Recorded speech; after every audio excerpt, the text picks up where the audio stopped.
Mekele uhlakazekile uhlekile ugcwele ihlazo uyahlisha uhlobile lohlofu kambe isihlukubani lesi. Izizwe zizunye zazanyazanyiswa zizwakala ngezililo ababusi bayabubula amabandla enkolo yamanga akhohlakele yisiphithiphithi kwelabayi kanti kambe luhlanga bani lolu. Makhosi omhlaba khulumani ngilalele bakhona nabo omhlahlo bahlahlule bahlomule siyazi lawe siwaluwalu lawula ngizwe bafundisa abathandekayo bafundi bencwadi engcwele sithini isambulelo zikhwitha mfundo khwazani likhankaze likhuze lomhlolo bogqika abaqodo gamani liqaphe eqolo njengonwabu lixoxwazi siqaqambe lesi siqholo kanti kambe liqiliba neliqothula ingcwele lengqunguthela.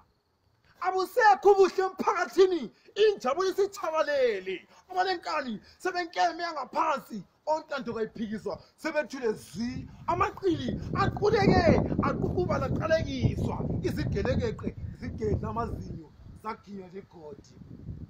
I-COVID-19 ilolunya ayilavelo ayilabuntu ayilanembeza ayikhathala ikhethi mhlobo ayilamjuda ayilamgriki yathudula yatshabalalisa isitshaye kwazwela.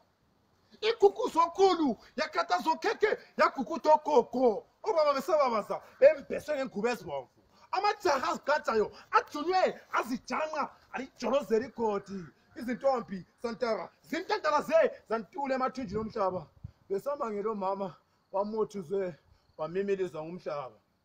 Abampofu bona baphephuluzwe baphenduka umphako wegenga odubekile badunge badudula badlula omali yavuza bavuthuzwe bawuvalelisa umhlaba. Izicebi zona zicacadwe zacishelwa ngamacebo zacina ukucuba babo sezulwini ungabe yikho uchitha umhlaba na sesidubekile ngenokudala sesijikwa jamlutho ugqiza